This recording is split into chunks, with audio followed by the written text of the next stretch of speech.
Association of Trinidad and Tobago, Dean Passad, has sounded the alarm over what he describes as years of injustice and financial bleeding in the country's online gaming industry. Passad is accusing the former board of the National Lotteries Control Board of unjustly penalizing agents and suppressing gaming terminals without just cause, costing the state an estimated $900,000 in revenue every week. The association delivered a letter to the NLCB last week Friday, seeking a meeting with the new board. CNC3 News attempted to contact newly appointed chairman Ken Emrith, who said that he is expected to meet all stakeholders, including the Online Gaming Association of TNT. Those were your 6 a.m. headlines. We'll have another news update at the top of the hour right here on CNC3 and the GPC Radio Network.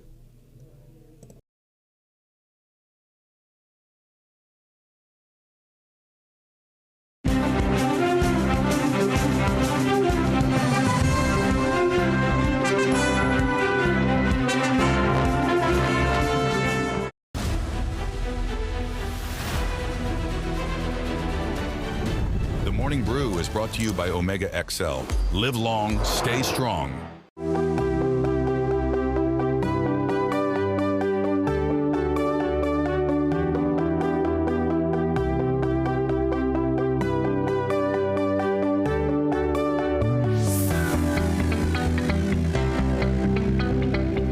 Running into your Tuesday morning, welcome one and all. It is your Morning Brew. Jason Williams signing on.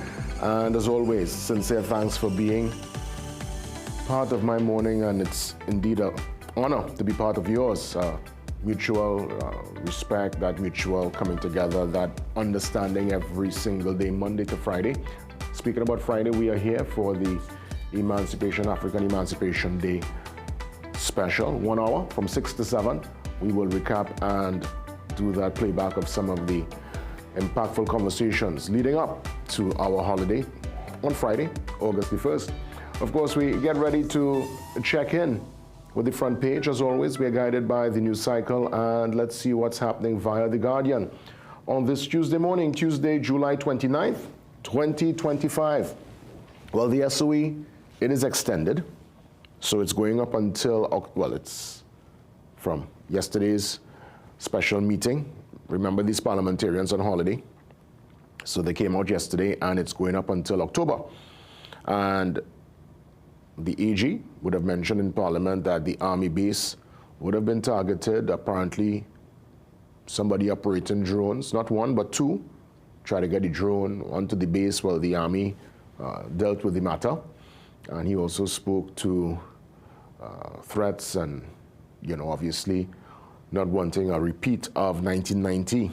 We just came out of the 35th commemoration, recognizing all that transpired back then. Obviously, the intelligence network, I believe, would be stronger now. There's talk that people kind of knew. There were whispers that something was going to take place. Nobody did anything back in 1990, and we endured 6 of the worst days this country ever dealt with within recent history. We would have had, you know, water riots in the past, and there would have been some upheaval, but that is way beyond our time. We can't recall. That's only via the history books we learn of these scenarios. But 1990, for many looking on, they were there. It's lived history. We were part of it. We experienced what the country was going through, and the uncertainty and the looting and the mayhem and the loss of life.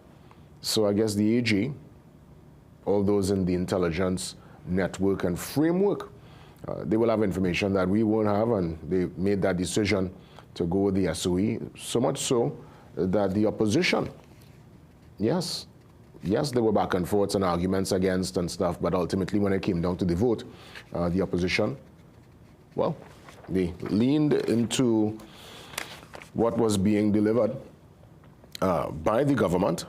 However, well, so there is support from the opposition for this SOE extension. However, the opposition leader, Penelope Beckles, she says the SOE has not led to major arrests just yet.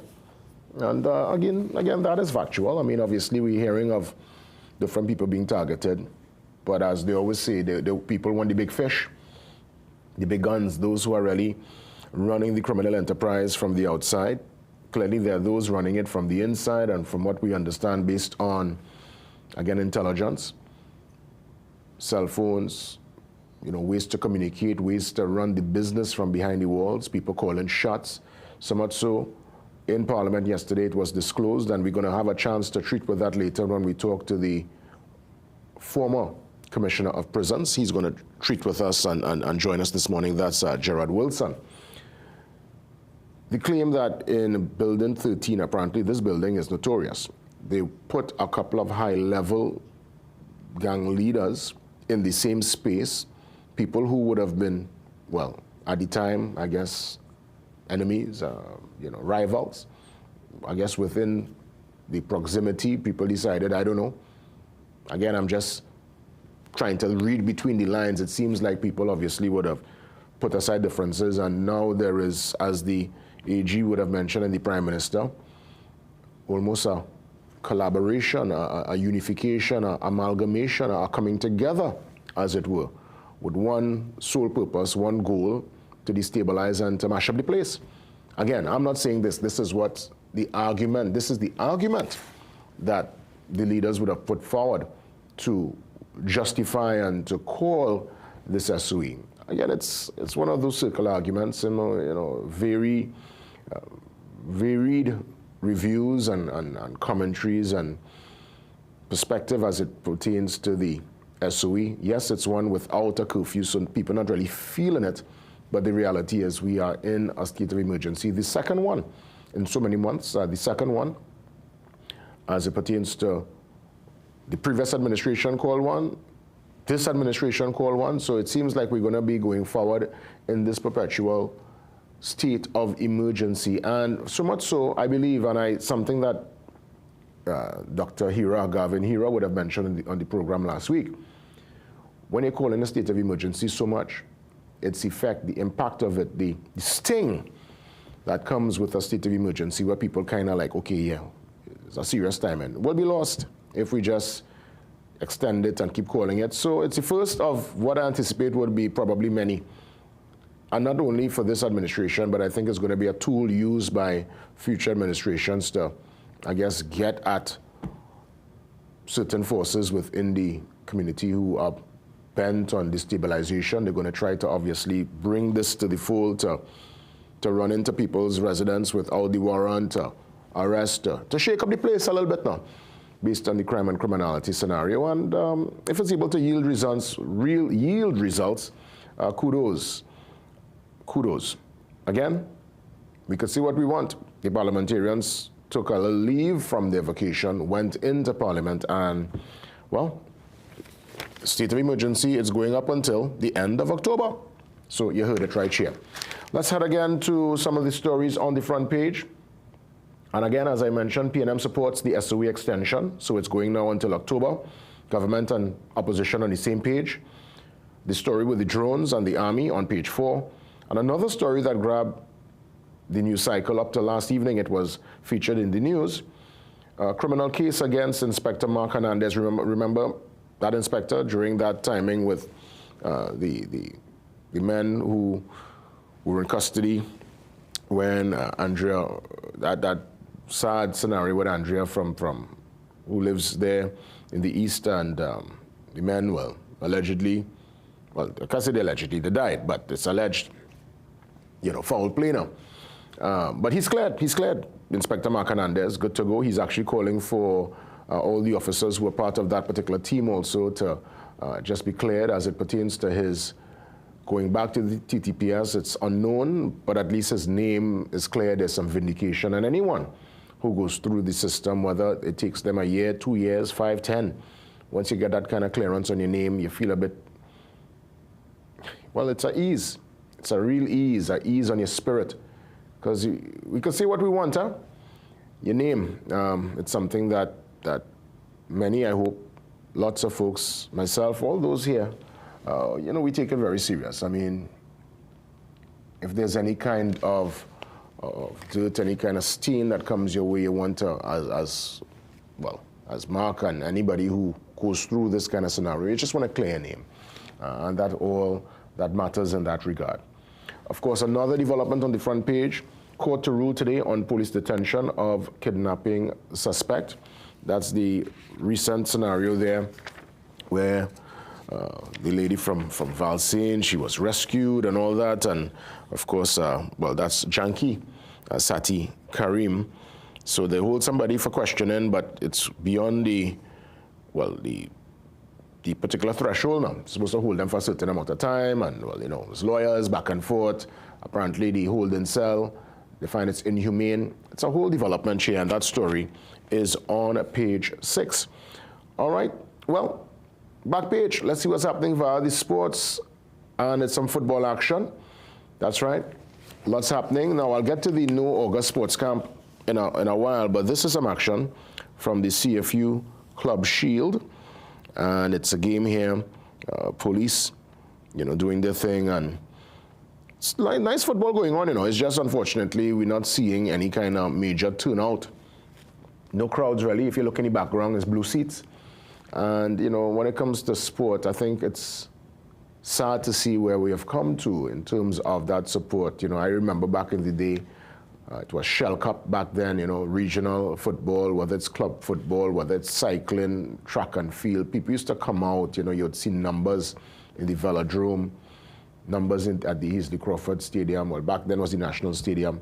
People would come out, and now it's really just like big games, a final.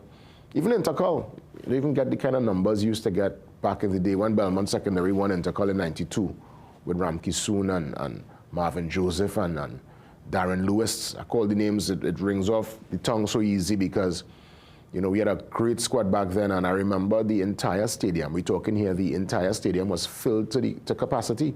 The whole of Belmont come down to support a school, and it was a beautiful experience, and we were able to win. We beat Caripachima, I think 5-2 was the final score, and it was just something magical to see that kind of support for sport, and for some reason it's diminished, and even cricket. You know, you look at the kind of turnout. I guess if it's CPL and it's party and drinks and girls and stuff, people come out for that kind of bacchanal, but it seems we always have to put some kind of party element into the sport for people to come out in this time, and I don't know. I really can't say. I don't know if it's a marketing issue, if we have to find a different way to promote these games, but this is a nice tournament. Now, I need to lead by example because I talk on all this and I've not been to the games, but honestly, I don't even know timing. I don't even know what's happening. So I would probably do my own due diligence, kind of find out if the tournament is still on, and take a little time because I love my sport. As you know, I love to take in my, whether it's football, track and field, cricket also. And once a sport, you know, I'm there. Trust me, love it. No August Sports Camp. Well, the sports camps, a matter of fact. So this story here, major concern, because, you know, many look forward to these sport camps for the July-August vacation. So no sport TT board, no problem. You know, the minister is there, and he is, you know, walking around doing his inspection of one of the grounds there. And apparently the absence of the sports company of TNT board of directors has left several key national sporting concerns undone. But he says he doesn't see the major issue. So I guess they're trying to work this particular situation out because, you know, there are lots of youngsters, they look forward to their camp. Whether it's July, whether it's August. When it comes to sport, it's important for us to grab them early. You know, youth sport development. It's very, very critical as we try to give hope and inspiration to the next generation of athletes who will ultimately represent Trinidad and Tobago, themselves, their family, their community. All right, interesting developments there. You can read more via the sport page inside today's Guardian. Let's head now to the brief. And we're seeing here the commissioner doing a meet and greet. This commissioner, as I mentioned last week, he understands the optics, very much in the public's view, on the ball, there, you know, when a case is being dealt with. I think he understands how to function within the space. So let's see how things pan out with the Police Commissioner Guevara. There with some youngsters during the 30th anniversary of the attempted coup, the commemoration, where they remember those who would have been lost and those impacted So he was out and about on Sunday. And also Stanley Roach. This was a beautiful story done by, I believe, Liana did this story last week via our news. It's also on our CNC3 Instagram page. This gentleman, for those who know Port of Spain, you walk through, you hear the sounds of the violin. Well, the man, he got a name. His name is Stanley Roach. He's from Malabar, and he plays his violin on Independence Square, Port of Spain, every single day, or at least most days. And he gives a beautiful touch. You know, it's a musical city. You could always hear pan, you could hear the violin, you hear somebody with the loudspeaker. There's lots of activity in the city, and yes, there's lots to improve, but when you see moments like that and people like Stanley, he will take just time out of the day to serenade those who are moving back and forth, whether you're in business, whether you're in shopping. You know, Stanley's there, and people put a little, you know, contribution in the violin case, and he, you know, packs his Georgie bundle, as they say, and makes his way back to Malabar to do it all over again the next day. Stanley, we recognize you, we see you, and we thank you for the music. Let's get ready to take the pause this Tuesday morning. We come back and treat with the politics. Dr. Shane Mohammed joins me to discuss the SOE extension, the fact that Kamala Persad-Bissessar, the Prime Minister of Trinidad and Tobago, is going in unchallenged, and basically the PNM Deputy Political Leader's selection. So a couple of multiple limbs of consideration and discussion. Up next with Dr. Shane Mohammed, right here on the Morning Brew.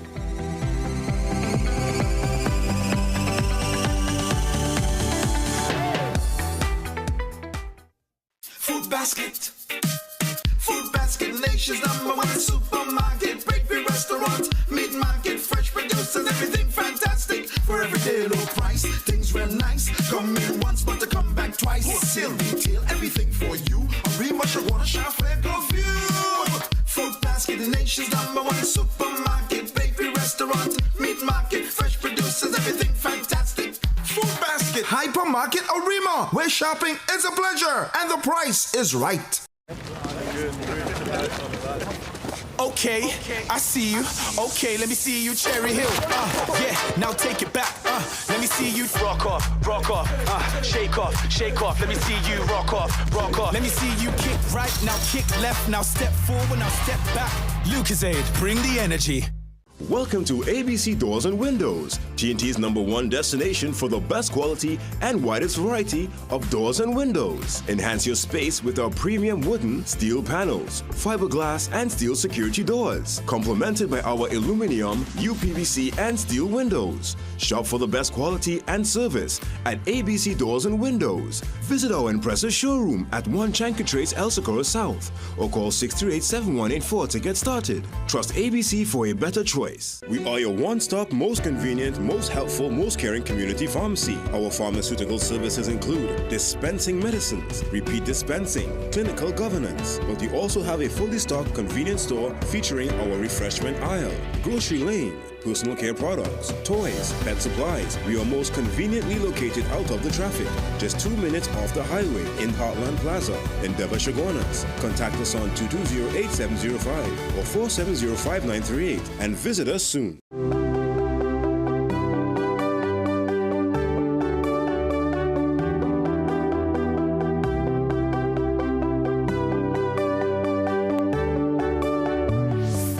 Political analyst Dr. Shane Mohammed joins me on the Zoom line to discuss some of the, I would say, leading discussions, the leading topics actually of the day. And the first we want to treat with is the SOE extension. And of course, we'll get into some other major talking points. Dr. Mohammed, great to see you. Good morning. Thanks for the time.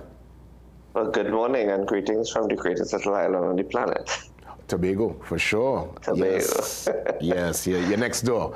Let me ask you. My love. That's right. Love, Tobago. Yeah. Let me get into the SOE extension. I'm seeing that, well, all parliamentarians had to take a little time off their July-August break. Went to Parliament yesterday, and the opposition more or less leaning in with the government for this extension. The SOE is now carded to end October month end. So we have some time, 3 months extension. Your reaction to yesterday's parliamentary, very, very, I would say, well, out of the time frame parliamentary meeting? Well, for those who had doubts, and those naysayers who had doubts when it was declared in a couple of weeks ago, I think you have gotten further justification from the Prime Minister, the Attorney General, those that spoke in Parliament yesterday, as to the what's, whys, hows, whens. I think it is one of the words. I think it's crippling to the mind. It's concerning, exceptionally concerning. Those revelations about the drones hovering over the Tetron barracks. It tells us that our level of advancement of criminality is moving with the times, and therefore drastic measures need to be taken in order to get certain things done. And truth be told, that they've always moved with the times. In some instances, they've been ahead of the time, the criminal enterprise. Yeah, no, I agree with that. But I mean, you know, hearing about it in a manner that, you know, the idea of the bravado of criminals utilizing modern technology for prisons and whatnot, but to go over on a military base, we need to, that's a reality check for us. That's an indication that even our national security apparatus needs to be exceptionally and excessively proactive in order to, I guess, beat what is existing or has been festering for how many years. But I did not believe that this was a knee-jerk reaction of the government. As you rightfully say, Parliament was on recess. This is the period when parliamentarians take time to travel with their families and go out and do whatever business they need to do and whatnot. Because for the rest of the year and the rest of months, it's very much hectic. So to come into the special sitting of the Parliament and listen to the Prime Minister explain what is going on, what she had to listen to, the information that was provided to her, you know, it would let that sink in for Trinidad and Tobago.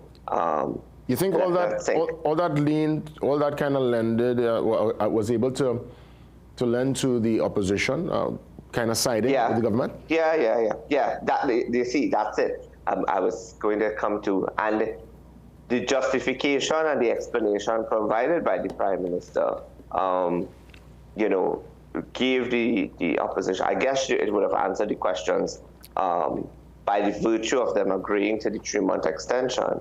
And you know, I give credit where it's due.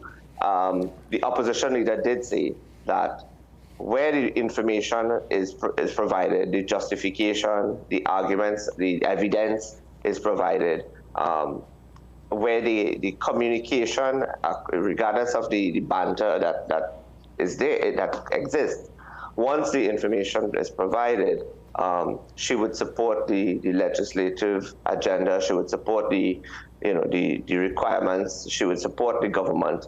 The opposition would support the government in its effort. So, yes, everybody voting in favor of an extension tells the country that even the opposition is satisfied that certain elements needs to be neutralized, using the words of the police commissioner, and matters need to be dealt with a heavy hand. So, yeah, that's where we are.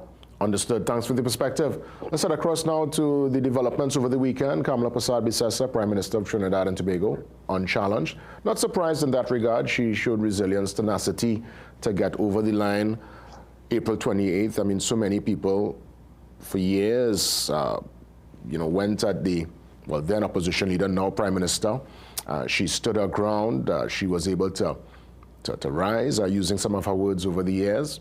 And she stands firm as not only Prime Minister of the Republic of Trinidad and Tobago, but now the undisputed leader of UNC, position she has held since 2010. However, the likes of Dr. Devant Maharaj, who I spoke to yesterday, he still questions the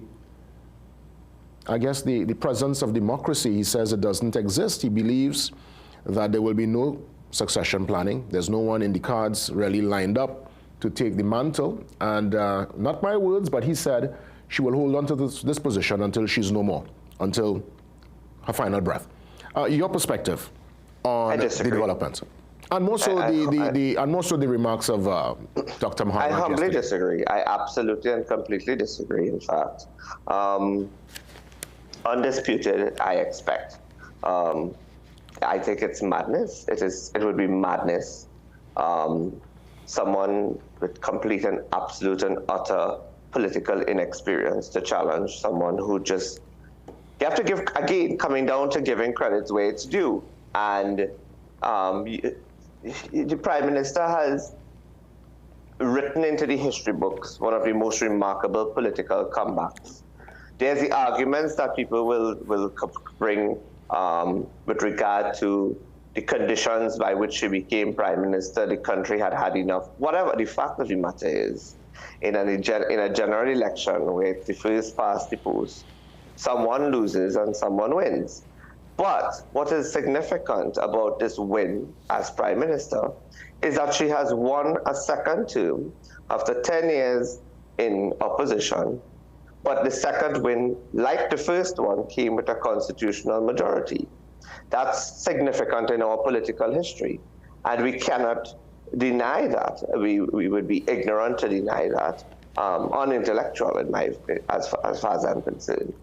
And therefore, yes, the party has gone through ups and downs. That's what happens in opposition, that there's questions. It is only natural that there's questions about the legitimacy, the relevance of the leadership. It happened to Mr. Pandey over the years. So it happened, you know, look at what happened with Mr. Manning when they lost in 2010. So those things are natural directions. It's natural possibilities. It's natural conversations that comes when a party loses an election and they are relegated to opposition. The question of the leadership and all of that comes into play. Well, now, in this instance, the political comeback of Mrs. Prasad-Bissessar, everything that she said from the day she was sworn in to now, for me, I keep saying to people, in the years that KPB was in opposition, she clearly read the biographies and she read the story of Margaret Thatcher. And I am seeing a lot of Thatcherism in this dispensation of Prime Minister Mrs. Prasad-Bissessar's tenure, more so than I did in her first tenure. Well, and I have respect for it. Let me ask about the questions, of course, regarding democracy within the party. So again, we're looking at some of what transpired over the years. The likes of Vasant Bharat, very brilliant man, probably a transformational leader if given the opportunity. Challenged her, had to take a back seat. Dr. Fuad Khan, back seat. The likes of Mr. Paré, back seat. You know, we question sometimes the political process. There were calls of discrepancy within the internal elections and what transpired over the years. And I would imagine because of some of that, I could understand, again, don't necessarily agree, but I could understand the claims of the democratic process being a bit shady within the UNC. Your reactions to that claim that democracy doesn't exist? Democracy doesn't exist only when one loses. I don't think Dr. Khan, I don't recall Dr. Khan specifically talking about in his election race that it was undemocratic. You know, sometimes when you see, the thing about it is, Mrs. Prasad-Bissessar has an extremely strong base. She is liked across the board by the base of the party. And in order to unseat her in the years before, you couldn't unseat her on the premise that she was nothing that was said let's just take, for example, in the case of the Rushton Paré discourse, they went in very, very, very, very hard and very harsh, and in some instances very unfairly, and I believe also prematurely, because the timelines between that internal election and an impending general election, I don't think they read the politics right. I could understand Mr. Barrett and Dr. Munilala. Let's not forget Dr. Munilala. Mr. Barrett and Dr. Munilala collectively did it in 2015.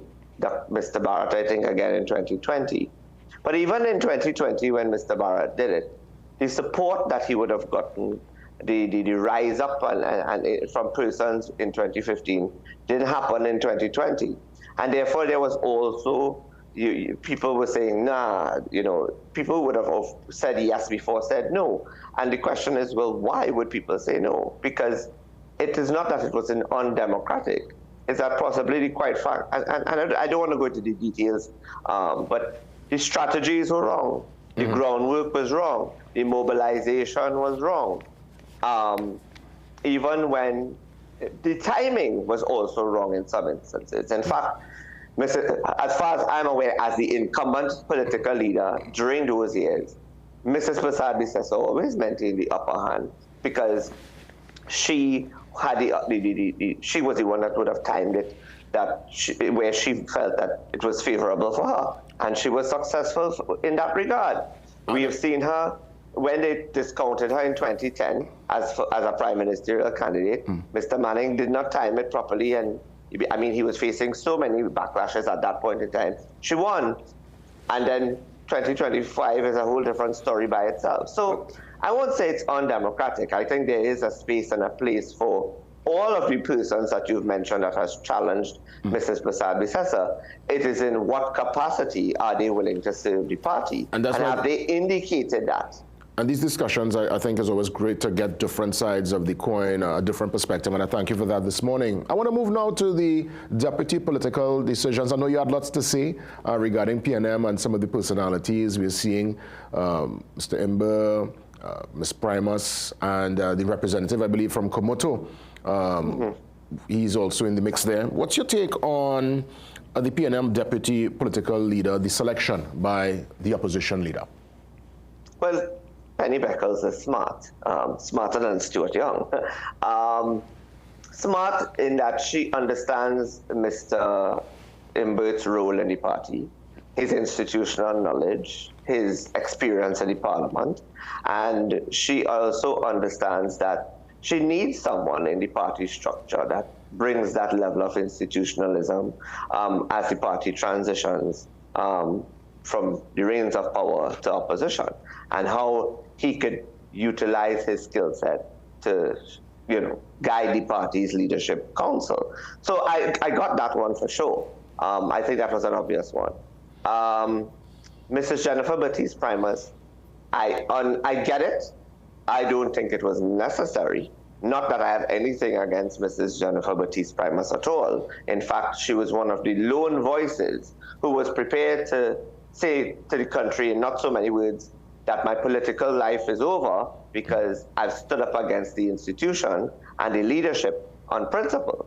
But she did say she entered the politics in 2010 when they were at a low point, and she's back in the fold now to help rebuild. So it seems that she is a rebuilder, as it were. A rebuilder, right? But in this instance, I don't think that it was necessary. Not that I'm saying that she's not deserving, and not that I'm saying that it's a bad choice, but I don't think it was necessary in the succession planning. And by the way, just a quick nudge at the succession planning. I don't know if Dr. Maraj does not see the succession that is emerging within the UNC, but I see it. Let's leave it like that. But to this point, I don't know if it was necessary for Mrs. Jennifer Baptiste Primus in her role as a rebuilder to necessarily hold the role of a deputy political leader, because I think she's functioned exceptionally well standing up in the role as labor relations. So she could have been an advisor of some sort and still be a critical element in the rebuilding process. And in the minute that remains, what about the rep from Komoto? Right, and the rep for Komoto, I have neither here nor there to say anything. I mean, he made his mark in the election. He was very vocal. He's young. He represents that diversity. the person that I think is most deserving to be deputy political leader would have been Laurel Lazama. I think Laurel represents a different kind of politics that we need in the PNM. She is amiable, she's affable, she's not biased. She comes across, she is a very honest, decent person. I think she has the best interest of the party at heart. She has served the party over the years, good and bad, and I think she would have been that person to bridge a different genre of the PNM in its attempts to rebuild in the next couple of years in the lead up to the 2030 election. So that would have been my choice. Well, Dr. Mohammed, as always, a sincere thanks. Enjoy Tobago. Let's get a chance, hopefully in the next couple of weeks, to check in again and just keep the conversation going. All the best. Have a good one, Jason. Take care. Same to you. Dr. Shane Mohammed, political analyst, touching base as promised. After the break, we get a chance to touch base with the former Commissioner of Prisons, Gerard Wilson. A very timely discussion, the impact of the SOE on the prisons and just some of the concerns as it pertains to our institution, our prison institution. Former Commissioner, up next.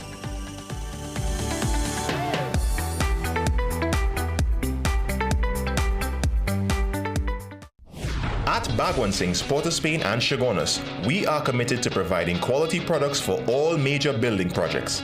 Let's build together with rebars and beams, BRC coils and mats, RHS and angles, roofing sheets and purlins, lumber, plywood and MDF. Bagwansing's, building homes, building communities, building TNT for over 60 years. Bagwansing's, Port of Spain and Chaguanas, building value every day.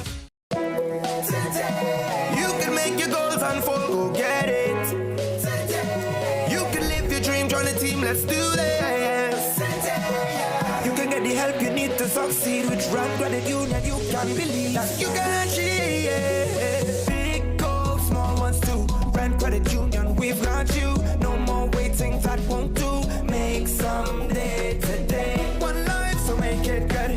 Live the way you know you should. With Rand Credit Union, yes you could. Make someday today. Live your best life today with Rand Credit Union.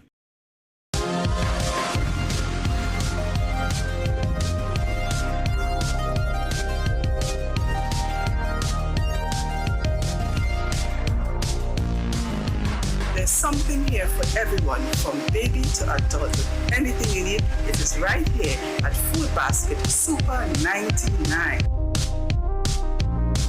Food Basket Super 99, affordable and trendy. Food Basket Super 99 Arima, where fashion meets affordability. Asafa Powell, the Jamaican sprinting icon who shattered the 100-meter world record and redefined the limits of human speed, reveals the relentless drive that fuels his journey. Omega XL, this good for your giants then. Try Omega XL, it works. He hit me. Will CG United cover this? Don't worry. Remember when I was in that competitive arm wrestling circuit? 3-time champion, baby! I did feel bad crushing all those arms and dreams. So I took them all out for ice cream. And then we got crushed. Anyway, CG United handled my claims fast. That explains the arm. The best cover for the best value. CG United. Good like that. People come to me and they say they get discomfort when they have ice cream. Sensodyne gives you long-lasting protections against sensitivity. I recommend Sensodyne because it works. It's brilliant.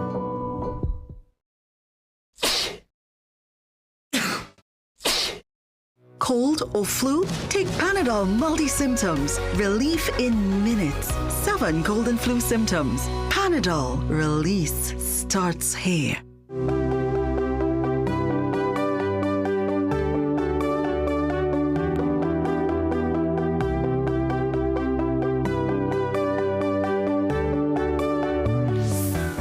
Former Commissioner of Prisons, Gerard Wilson, joins me on the Zoom line. Let me say good morning to you, Mr. Wilson. Thank you so much for the time, and I look forward to your perspective this morning. Yeah, morning, Jason. Morning to your viewers, and of course the hard-working staff on CNC3. Thank you so much. You know, I had a little glimpse behind the walls. I was invited a couple of times to do the cultural shows in the prison. And the little glimpse, now I didn't go into a cell, but I was just in the courtyard and I had a chance to interact with many of the inmates. And the little glimpse I got from behind the walls for the few hours I spent on the 3 occasions I visited the prisons, Maximum once, YTC once, and a matter of fact 4 times. I went to Port of Spain twice. Yes. It was a total mirror. Everything that happens on the outside, it's reflected inside there. It's almost like that was my experience. I mean, you've been in the system for many years. Over 36 years. Yeah, and you know, what's been your biggest observation before we even get into some of the problems that exist? Yes. And this SUE and all that's going on. What's been one of your major takeaways in your extended and respected and long career? All right. Well, thanks for the question. The prison service is not a sexy service. Okay, it's not one of those that persons really admire that much. But we work hard, and I can tell you that I have learned so much because I took time to listen to the inmates. So I understand, you know, their psyche, and it's important when you are in the prison service, at whatever level, whether it's a PO or a commissioner, to understand the psyche of the persons that you have been entrusted to take care of until the state is ready for them in court or otherwise. So I would say the experience and what I have learned from the inmates and from officers is my greatest lesson. Yeah. I wouldn't have it any other way. Now, I recognize in the parliament it was mentioned that Building 13, this infamous Building 13, it's been the area that would house certain key gang leaders, I would imagine. Folks might have been adversaries, rivals. A matter of fact, in their close proximity, people were able to probably trash out the differences. Now, again, this is what I'm getting from what's been established. We don't know if this is fact, but nonetheless, there is this feeling that the gangs and the leadership, there is this unification, this amalgamation happening. Yes. I mean, is this something possible, and is it customary practice to house, you know, high-level prisoners like that in such close proximity? I thought they might have been separated. Okay, that's an interesting question. I'll tell you why. Sometimes you know, persons really don't pay much attention to the prison service and what we do. A lot of people don't unless something happens. Now, Building 13 was used because we had to put these high-risk prisoners in a particular area. However, one of the things you have to look at, and it's pretty clever that the gangs have decided, okay, we have been fighting each other for the longest time. We have been really at each other's throat for quite a while. So let's come together in the interest of making sure that we have the gains that we need to have. And that's the thing. So the protective services, the prison service, and the intelligence, the police service, what have you, have to realize that we now have to be a step ahead in order to meet with these people and the challenges that they give to us. So that it's important that we find solutions. And I'll tell you something, Jason. If we decide to build a prison, you will have an uproar because I don't think it's one of the things that the public would want. Let's build houses, not more prisons. So the thing is, we have to utilize the space that we have. It's sad to know that we just have limited areas that we could house these high-risk inmates. So they are so clever now. What they are doing is coming together to push one common ground. Well, so I mean, that is where we have, yeah. Well, it's almost like we created the perfect storm because, you know, you put rivals together, you'll think that will go at each other's throat. They were able to, through their emotional intelligence, figure out that, you know what, this is what the system probably wants, so let's squash it and let's work together hand in hand. Because, I mean, I've never been in the system, but you look at shows and you see reports from other parts of the world where high-risk people, they are kept away from the general population. And sometimes rival gangs, or leaders at least, they'll put one in the North Wing, they'll put the next one in the West Wing. Far removed. Well, the thing about it, the thing about it is that we felt Building 13 at that time, we felt Building 13 was adequate, was the right place in terms of security and other things to place them. However, they are clever enough, and that's the thing. You see, you have to move with the times, you have to move with the changes. you always have to be upgrading and understanding and have the intelligence to know that these people are also looking and thinking. We have this philosophy. In fact, the public feels that inmates are just there and they silly. It's not. These guys come together, they sit down and they find the most clever ways of getting what they want.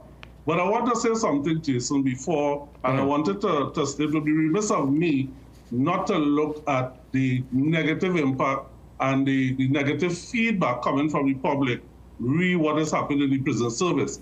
And it really hurts me, it angers me somehow, somewhat in fact, to look at what is happening with the prison service. And I don't think now is a time for blame, for shame and blame, or blame and shame.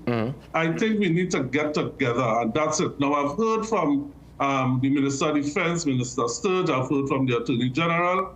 I haven't heard from the Minister of Homeland Security as yet. But I think now is the time for everybody to get together. I'll tell you why. You have the Prison Association, you have the police, you have the prison service, right? You have the minister.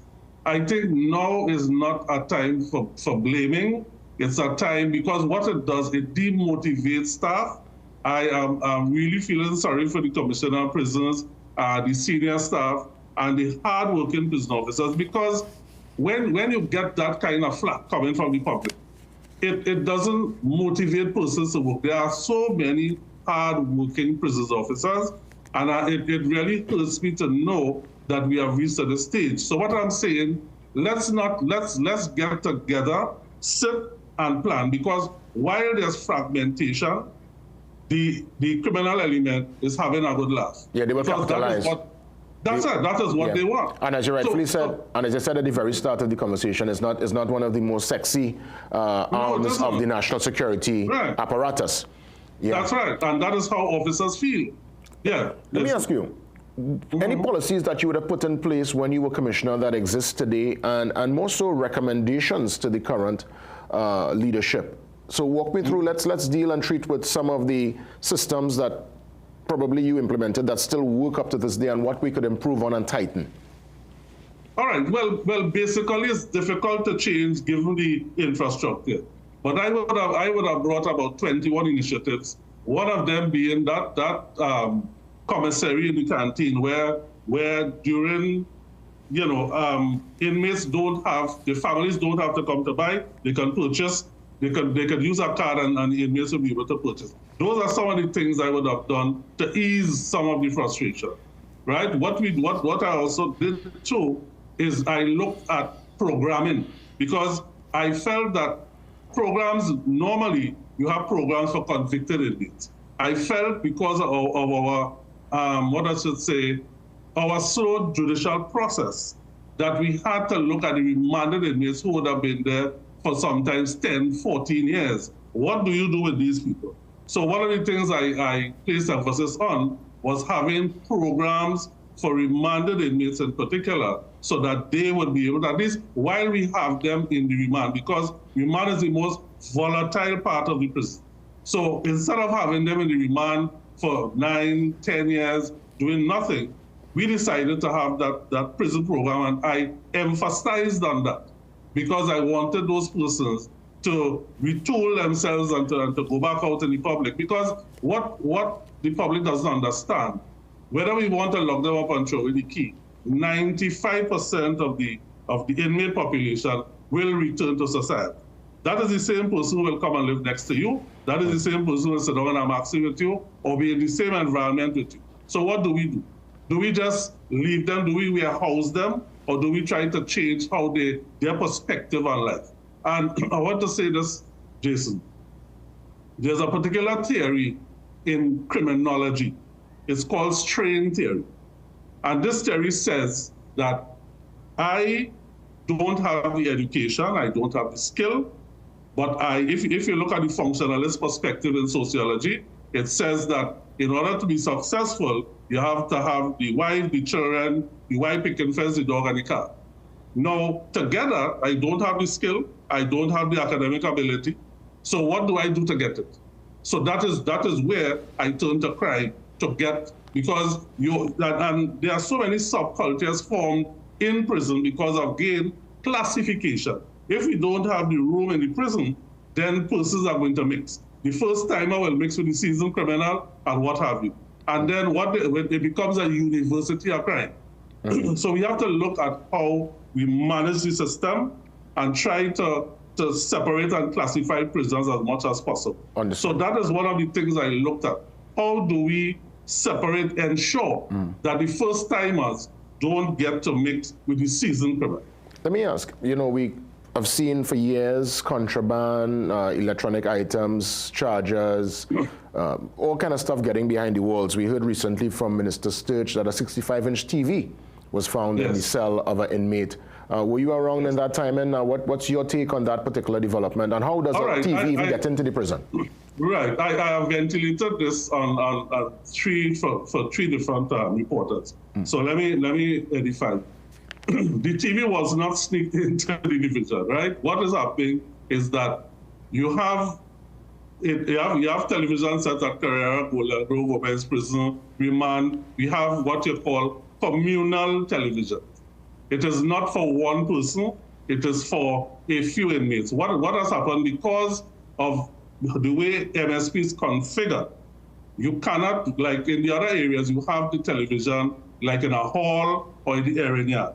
Because of the configuration of MSP, we placed 2 televisions in the corridor, and that television has been there over 10 years ago. What is happening? What the question is, that building 13 that housed the high-risk inmates, that is where the issue really arose, because they are saying, okay, we have these high-risk inmates. What is our television doing in here? The thing about it is that you cannot blame Minister Sturge because the intelligence community is reporting to him.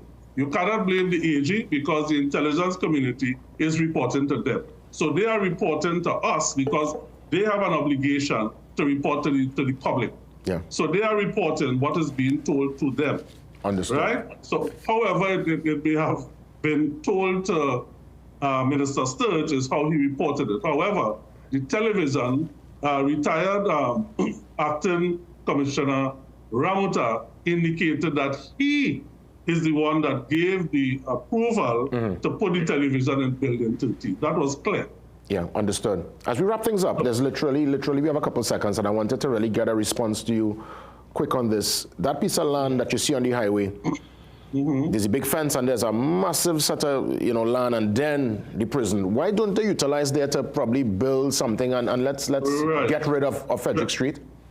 Right, good question. And in fact, I highlighted that is what should happen. Port of Spain prison, the inmates should, in fact, it should be moved to MSP. What happened when they were at one time they were going to close Carrera Convict Prison? So they put the fence in order to have like it's prison industry, have centers and what have you, and that expands a lot so that the inmates coming from Carrera can go and start to do the prison industry. So that was the reason for fencing it. It never came to fruition. I don't know what the plan going forward might be, but I'm saying, Jason, the minister has to sit with the prison commissioner, the association, and come up with creative ways in order to help our situation. Yeah. It will benefit the society of Trinidad and Tobago and not just the commissioner of prisons. Former Commissioner Gerard Wilson, I want to thank you for your time and your perspective this morning. And if you could always, feel free anytime to just keep the conversation going. We're always here. Thank you very much. All the best. All the best to you too. That's former Commissioner of Prisons, Gerard Wilson, touching base with us. Up next, your 7 a.m. news update.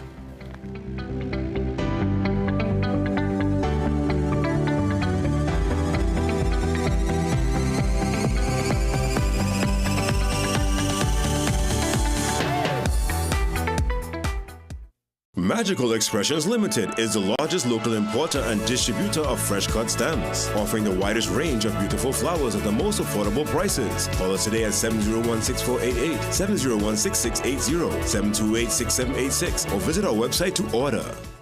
Built to Last has a massive sale on roofing materials, including standing seam. Invest in durable roofing sheets at unbeatable prices. Choose our supply and installation package and enjoy huge savings on your roof. Quality materials, quality prices, quality workmanship. Our name says it all. Built to Last, for roofing that is built to last. We will not be beaten on price. Enjoy free delivery and free roll forming on standing seam and guttering on site. Call us now, 355-7703. Things don't always go as expected. Be ready with Trinry for auto, home, business and group life. Call us at 800-TRIN or visit trinry.com today. Huge insurance premium. Pay your premiums bit by bit with FlexiPay from Trinry. For more manageable auto, home and commercial insurance payments, call us at 800-TRIN or visit trinry.com today. Trinry, premier insurance coverage for less. Is high blood sugar the root cause of diabetes? Most people think high blood sugar is the problem. The truth, it's inflammation. Insulin resistance is the root cause of diabetes. Reducing that inflammation is key. Omega XL is a natural option. Not fish oil, but a patented green-lipped muscle extractor with over 30 fatty acids, including EPA and DHA. Clinically studied, backed by over 30 years of research. Stay tuned. Omega XL. Power your health. Leilani Estate, Maracas, St. Joseph, and Villa Ananda, Tobago. Trusted for distinguished weddings and elite corporate events in breathtaking surroundings. Secure your private venue today. Call 334-4430 to book.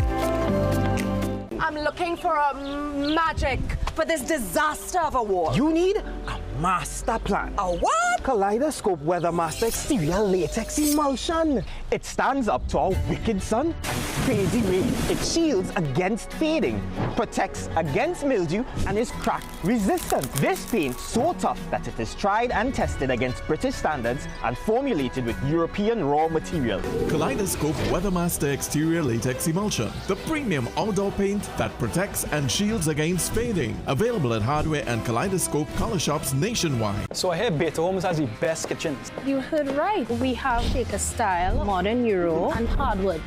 I like this one. Can I test it right here, right now? Sure, but how are you gonna do that? All right, you all, come inside. Are you ready? Time to live! Oh, a spice rack. Soft close door hinges. Oh, this countertop's nice, well. It's hot, So, what do you think? Well, this 100%. is it. I'll take it. Build the kitchen you love for less at Better Homes, Caroni or French Street.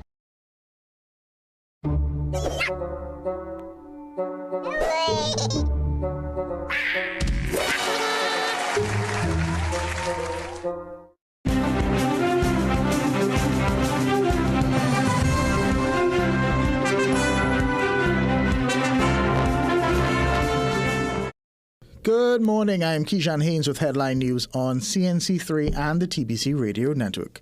Prime Minister Kamala Persad-Bissessar has claimed that CPEP was used to fund criminal activity. Speaking in the Parliament yesterday, she said the program had to be temporarily shut down to cut the funding to criminal networks. CPEP had become a runaway horse, funding criminal activity under that administration. The program lost its moorings and became a financial burden on the state. Ghost employees, contractors aligned with active politicians, contractors tied to organized crime, politicians serving as directors of companies collecting state funds. The program has been used to fund political activities through contractors and to feed organized crime elements, Mr. Speaker. And so this CPEP, the chickens today have come home to roost. However, she assured former CPEP workers that they will not be abandoned by the government. Dane Maharaj will lead the new CPEP board, and his immediate mandate will be to observe a review of the company's operations. Public Utilities Minister Barry Padarath made the revelation yesterday and told CNC3 News that Maharaj has a master's degree in environmental sciences. Padarath said the chairman is also familiar with the operations of CPEP. The Public Utilities Minister said an audit is being done right now as it pertains to the contentious issue of over 300 contracts renewed by the PNM before demitting office. However, we asked the minister when the board will commence the process of hiring new contractors on the system, as several fired workers are looking to see if they will be rehired. The board in itself are making recommendations to the government. The government is also reviewing those policies with respect to CPEP URP reforestation. So in due course, we will share that with the national community in terms of what is government's policy and plan for these companies going ahead. Political analyst Dr. Shane Mohammed and Dr. Winford James say the unopposed re-election of Kamala Persad-Bissessar as political leader of the United National Congress sends a signal of stability within the party. Both contend that the move could serve as a platform for strengthening its national appeal going forward.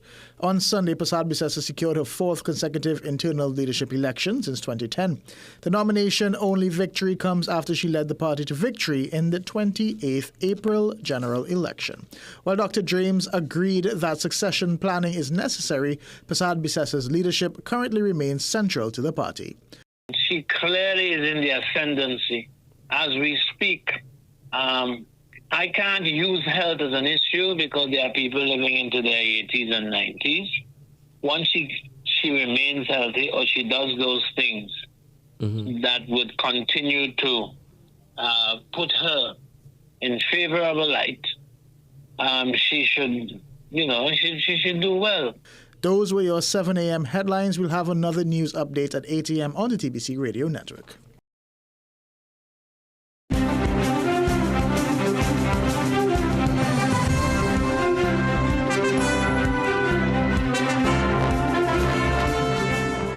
Big ambition starts with clear vision. This back to learning season, Rera Optical has eyewear packages for every learner. For kids 15 years and under, get a free frame with lenses starting at just $495. Scholars, it's time to level up your look with frame plus lenses from $750. Lifelong learners, purchase any frame $1,099 plus and unlock up to 30% off premium lenses like Eisen, Varilux, and Transitions in 8 bold colors. And don't miss your chance to win a $1,500 learning supply voucher or transition lenses when you purchase any eyewear package. Ferrera Optical, big ambition, clear vision. Visit us in store today. This promotion is NLCB approved.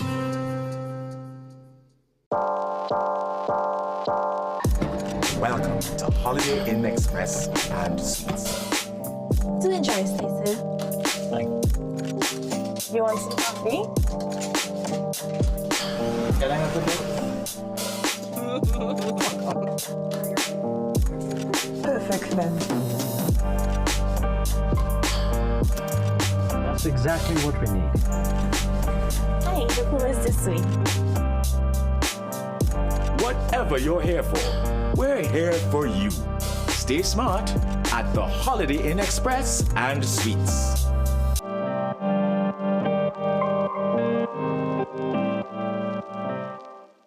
Get the best in affordable eyewear. Frames with blue filter lenses and eye exam, $399. Single vision lenses with transitions on designer frames, $799. Progressive transitions with designer frames, $1,399. Happening only at Seaview Optical. Affordable eye care for everyone. Recession have you down? Don't lose hope. Head on down to Tire Clinic for the recession deals. That should big savings with our road hazard warranty on Dunlop, 2021 Falcon tires. Available at Tire Clinic, Cuba, Chaguanas, and Pleasance Park. Tire Clinic, a tire for every need. Call 636-8973 or 636-2958. New Superstay Teddy Tent from Maybelline, New York. Blurred mats, no transfer. Up to 12-hour wear and a plush feel. New Superstay Teddy Tent, Maybelline, New York.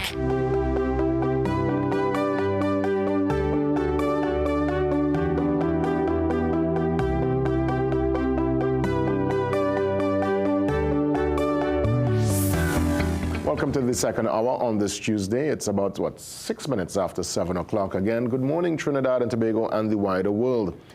Let's touch base with the Omega XL team for your health tip. Your health tip for today complements Omega XL. It's up next. The Daily Health Tip, brought to you by Omega XL, where health is wealth. Welcome. Today, we dive into the importance of improving adrenal gland circulation and how it impacts your overall health. The adrenal glands, small but mighty, sit atop your kidneys and play a crucial role in your body's stress response by producing hormones like cortisol. When faced with stress or high blood sugar levels, your adrenal glands release cortisol to help regulate glucose metabolism. However, chronic stress can lead to overproduction of cortisol, exacerbating insulin resistance and contributing to persistently high blood sugar levels. This chronic stress response and high cortisol levels often lead to inflammation, creating a feedback loop that worsens metabolic dysfunction. This is why managing adrenal gland health is vital. To improve adrenal gland circulation, several strategies can be highly effective. First, acupuncture can stimulate specific points on the body to promote blood flow and energy balance, supporting adrenal function. Nutritional strategies, such as incorporating foods rich in vitamins, minerals, and antioxidants like leafy greens, citrus fruits, and nuts, also enhance blood circulation. Herbal remedies, including adaptogenic herbs like licorice root, ashwagandha, and rhodiola rosea, can support adrenal function and improve blood circulation. Regular aerobic exercise, such as brisk walking, jogging, or cycling, improves overall blood circulation and supports adrenal health. Practices like yoga and Tai Chi not only promote relaxation, but also enhance circulation. Week by week, these practices can lead to significant health benefits. In the first week, you may feel a boost in energy as cortisol and adrenaline production increases. By the second week, blood pressure regulation improves, leading to more stable blood pressure levels. In the third week, enhanced metabolic health is noticeable as cortisol levels stabilize, improving glucose handling and reducing insulin resistance. Finally, by the fourth week, immune function strengthens, reducing the frequency of illnesses and improving overall well-being. These improvements highlight the importance of maintaining optimal adrenal gland function. Optimal adrenal health leads to increased energy levels, improved stress resilience, enhanced immune function, better metabolic health, and greater mental clarity. Your adrenal glands are the silent champions working tirelessly to keep your body in balance. By understanding their vital role and supporting their health, you can optimize your well-being and thrive. Thank you for joining me. Stay informed and proactive about your health. Your journey to a healthier, more vibrant life starts with caring for your adrenal glands. Remember, every small step you take towards better adrenal health contributes to your overall well-being. Celebrate your progress and continue to prioritize your health for a more vibrant life.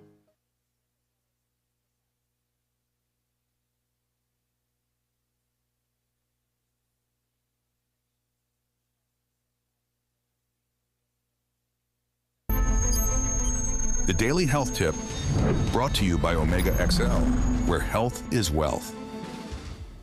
Thank you so much. Before we touch base with Karen Rose, our digipreneur, it's important for me to touch base with you. It is open forum. Yes, give us the call, 624-8721, 627-8658. Tell me what's on your mind. Of course, the SOE, it's now extended to the end of October. Certainly, I'm sure there is some perspective in that regard. Emancipation, African Emancipation Day is on Friday. What's your plans? Did you get a chance to check out the village at the Queen's Park Savannah? Saw the Prime Minister and the opposition leader and a couple of other parliamentarians yesterday for that special meeting in their African garb, all decked out in commemoration of the holiday. So again, lots of different talking points, and just a quick programming note I would have mentioned inside the first hour, and I'll mention again.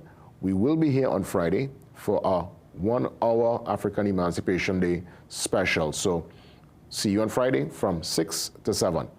Faizo, good morning, my friend. Jason, morning, my brother. Faizo, good to hear from you as always, man. Go ahead. All right. Jason, I want to touch on Mr. Devant Maharaj's contribution yesterday. Yeah, he was stinging, huh? Very stinging. And so I can tell you, I would have had interaction with gentlemen in the early 2000s when the lotto machine would have just came out. Mm-hmm. Yes? And I can tell you, he's a very autocratic kind of person. Yes, I would have applied for a lotto machine. And Jason, you see them fellas when they're in charge and they have power, brother?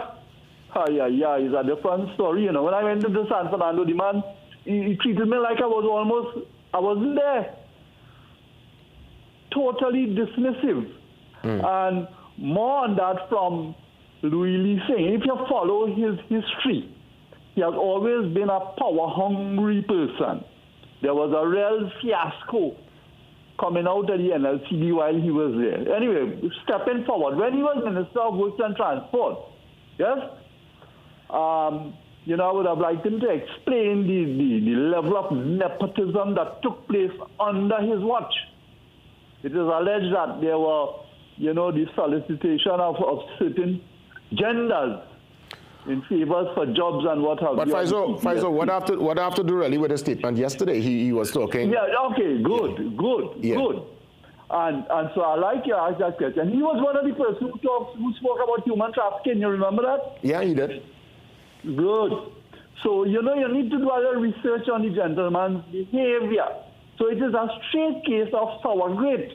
Those are the same people who try to hijack the UNC together with Rambali and others, you know. Don't forget that. And how Louis ended up in the conversation? I mean, Uncle Louis, I've worked alongside Louis Lee for years, and he's been very, very cordial.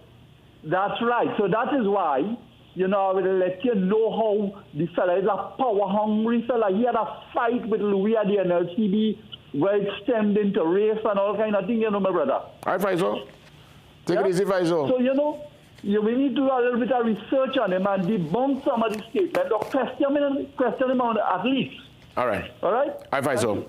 I want to know how Louis Lee's name jump up just so, Faisal. Long circular.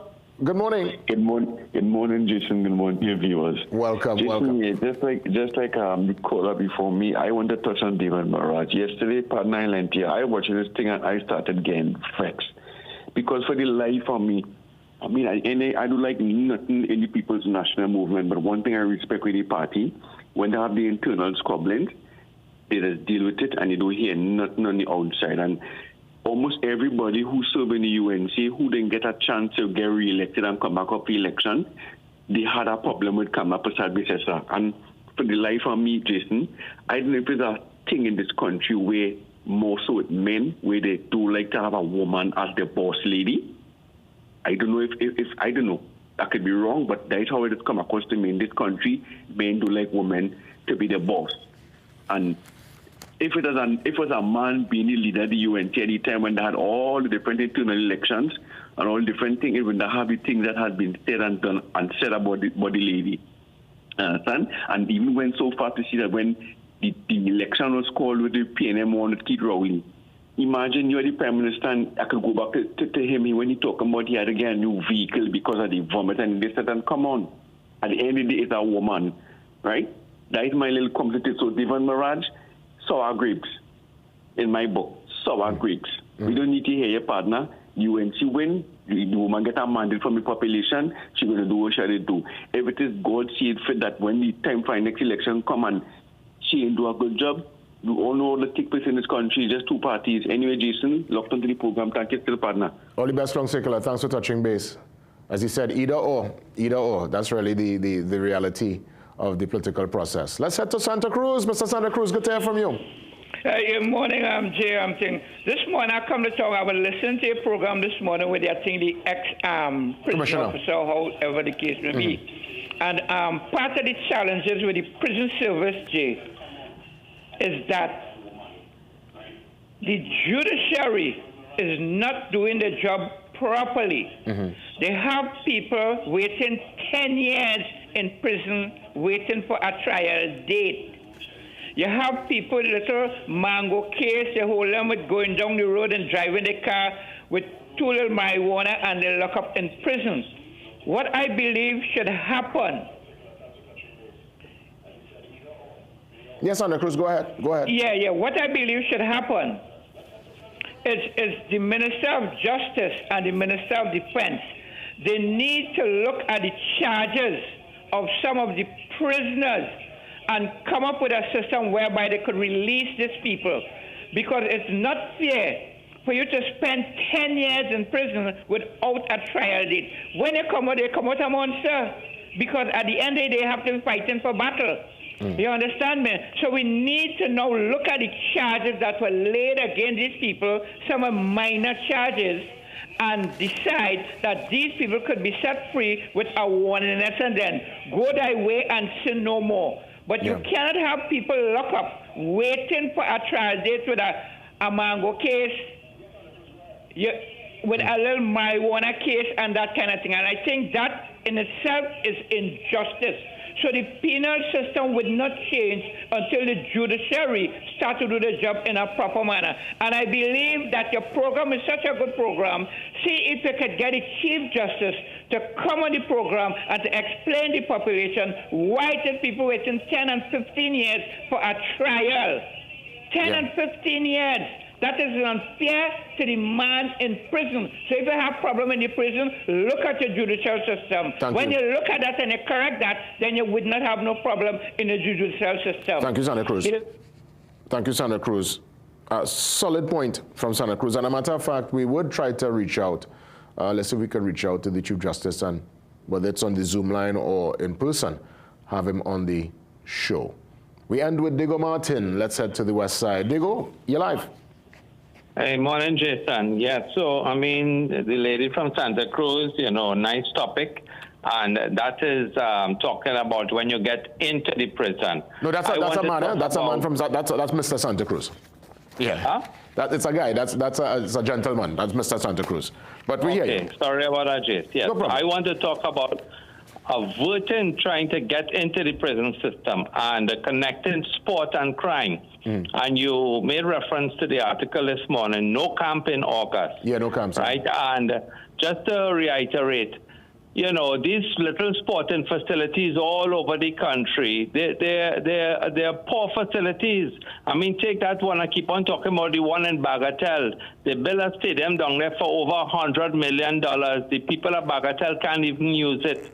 Right, all the youths in the area, right, have no access to it. What do you think they're going to you know, go to? It has to be crime, right? So there's no correlation. The powers that be not seeing the correlation between sport and crime. And if you attract youths to these communities to play football, you know, you're going to keep them off the streets. You know, Diego, you're so spot on, and let us continue the discourse, because I remember as a teen, that youthful exuberance, that energy, myself, Cover, the whole team down Erin will be in the savannah from, I say, probably 3 till we have no more light. We sweating straight till 7 o'clock.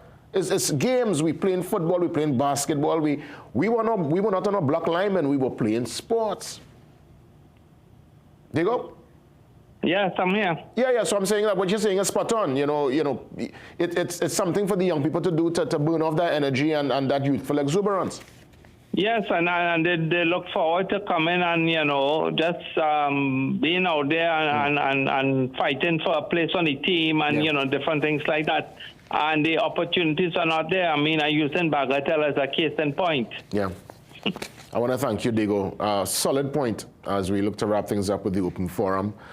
I mean, listen, the Minister Watt says, well, you know, even though they're making mention that no sporting camps in August, they're going to try to sort it out, to work it out. If the minister wants to touch base, feel free. You're always welcome.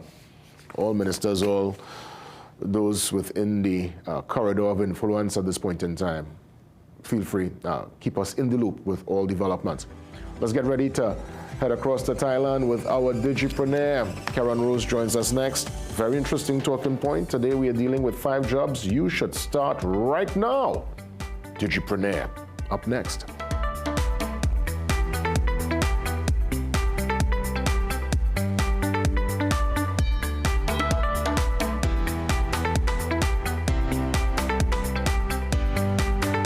Ready to turn heads and steal the spotlight? Then head to Rosari Bridal Couture, your all-in-one fashion destination for every celebration. From stunning bridal lehengas to simple everyday shawwas, sparkling jewelry, affordable kids wear, stylish Muslim clothing, and even puja essentials, we've got it all under one roof. Get free footwear with any bridal outfit and get free matching bangles with kids wear. Need the perfect fit? Our in-house tailor is here for you. We're open 9 a.m. to 8 p.m. Just take the Southern Highway to Brentwood, Chaguanas and call 723-9099 for more info. Rosari Bridal Couture, where fashion meets celebration, all inclusive. Thunderwal, powering industry, fueling progress.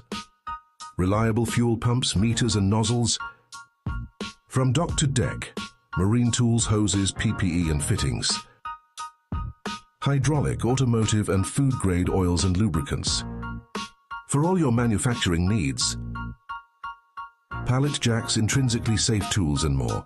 Browse livestock and prices on our website at www.vanderweiltt.com. Visit us today. If you live with diabetes, your pancreas works overtime every single day. Between our rich foods and busy lives, chronic inflammation can sneak in, stressing the pancreas and raising the risk of complications. Over time, inflammation can damage these cells, making blood sugar harder to control. Protecting your pancreas from inflammation is a smart way to support healthy blood sugar management. Backed by science, Omega XL is a natural anti-inflammatory with over 30 free fatty acids, proven to help reduce inflammation at its source. Learn more online or ask your local pharmacist. So I hear Better Homes has the best kitchens. You heard right. We have Taker Style, Modern Euro, and Hardwood. I like this one. Can I test it right here, right now? Sure, but how are you gonna do that? All right, you all, come inside. Are you ready? Time's alive! Oh, a spice rack. Soft close door hinges. Oh, this countertop's nice, well. It's hot, you know. So, what do you think? Well, this 100%. Is it. I'll take it. Build the kitchen you love for less at Better Homes, Carney or French Street.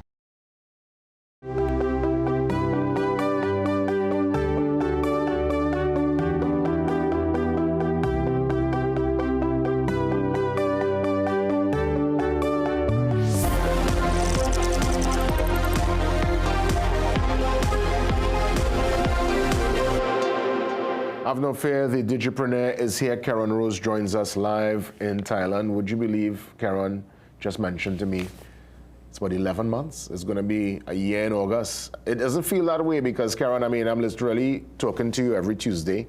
Every Friday, I listen to you with Third Base on Freedom. So, you know, your connection, you know, your voice, your face, it's still very much in the mix. But you've been gone for a couple months, nearly a year.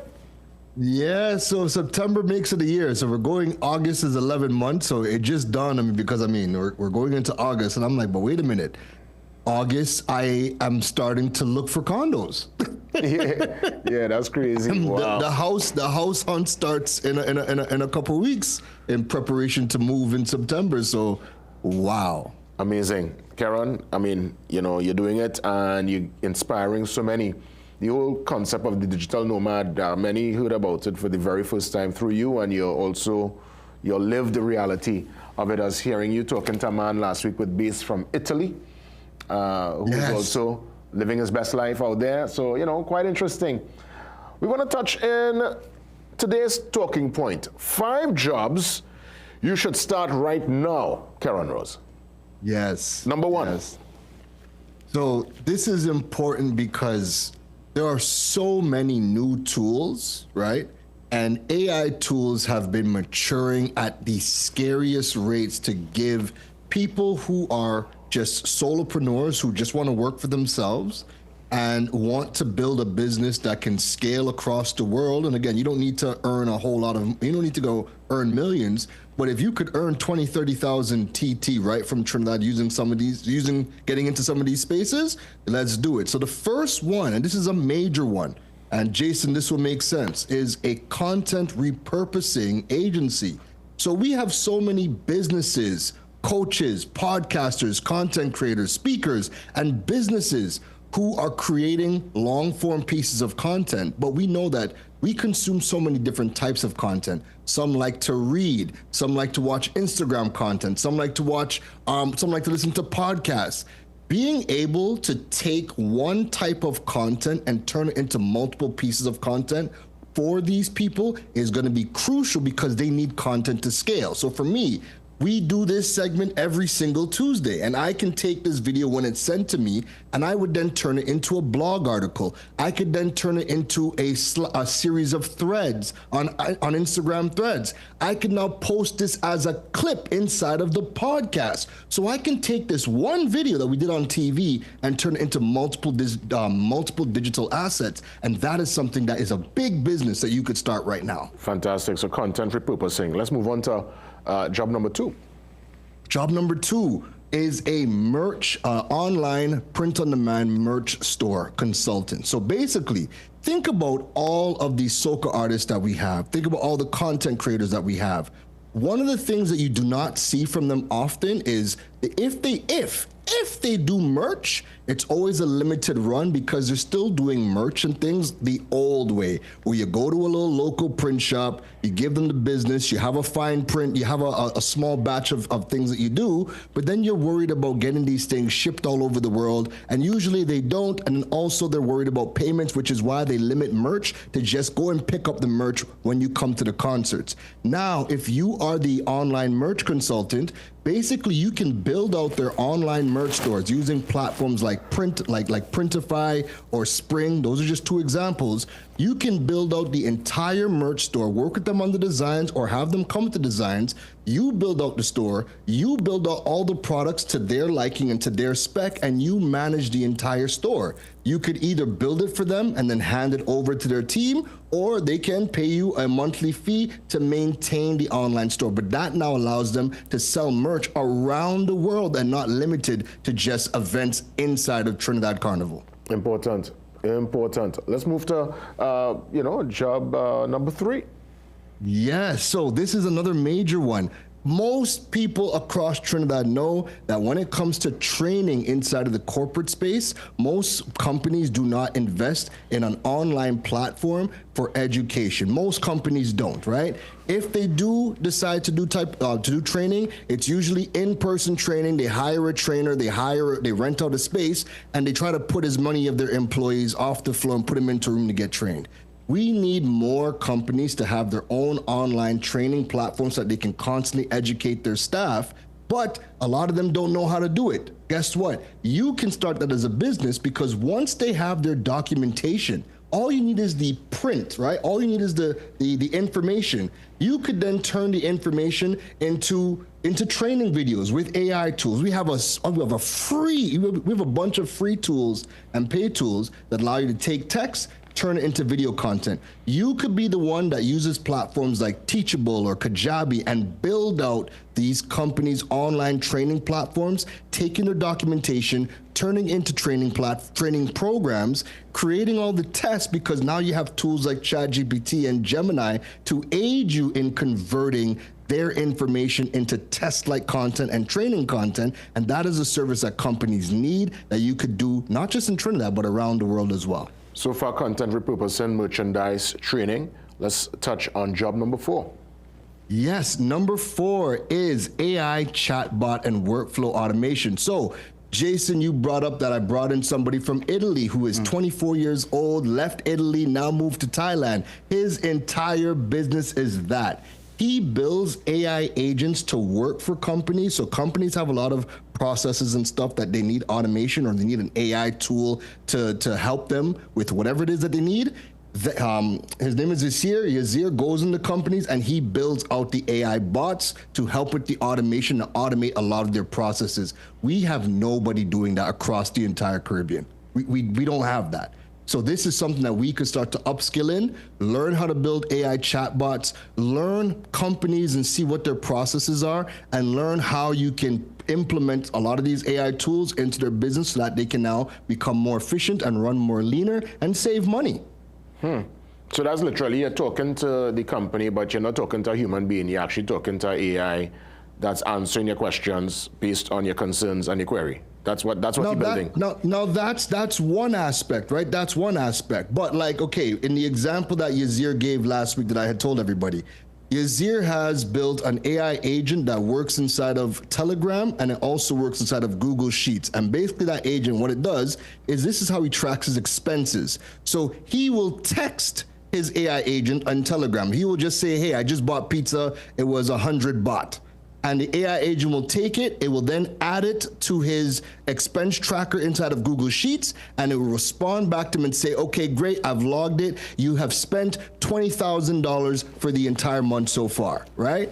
He is building a wide variety of, again, it all depends on the business and their processes, and then he can now assess exactly what you need and create an AI agent to automate your specific processes in your business. Interesting. Wow. Let's move on to the final job.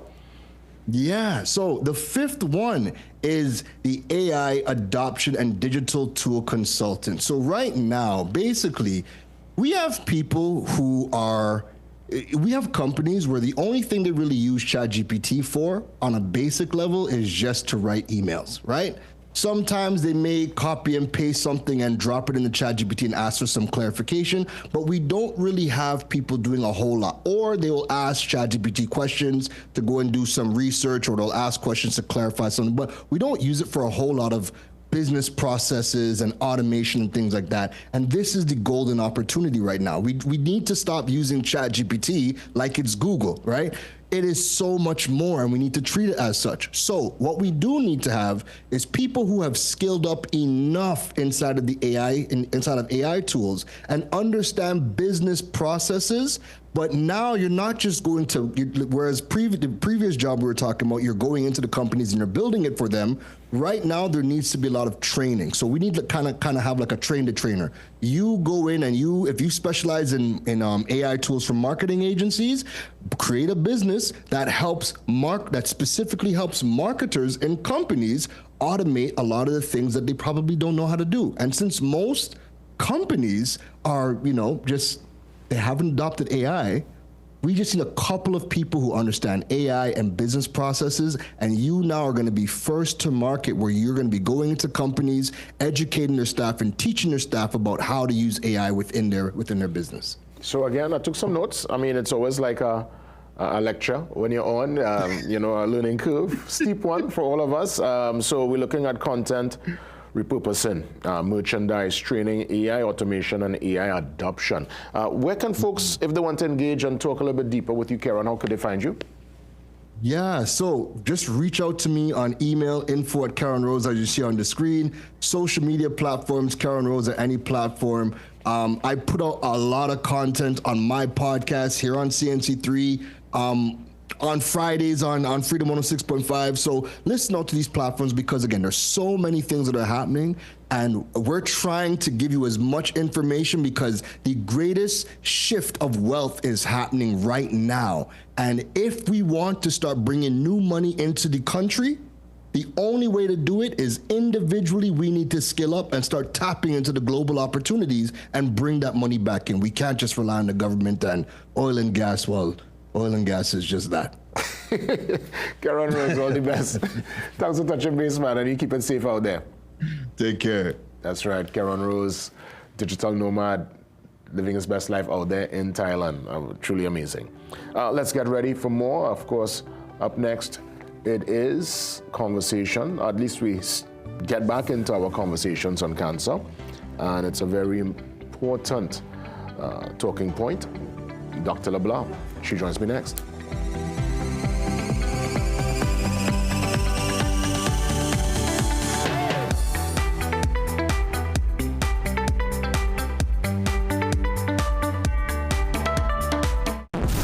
Fernando, get ready. The Roadie one-man show is coming to the Southland. Sunday, the 17th of August at Sapa. Tickets available at all K-Squared locations. At Police by the Park, Southern Food Basket, Coffee Street, and San Fernando. Sapa box office from the 14th of August, and Island Eat tickets online. For more information and box office inquiries, call 682-0467 or 683-4843. This show is strictly 18 years and over. The Roadie one-man show is heading to the Southland. Is blurry vision holding you back from living your best life? Step into TEH Optical today and experience the clarity you deserve. We don't just test your vision. Our advanced technology checks your complete eye health. And with our expert team of eye specialists, we detect issues early, provide tailored treatments, and help protect your vision. Then, get your stylish frames and custom lenses so you can look as sharp as your new vision. TEH Optical, preserving sight, enhancing lives.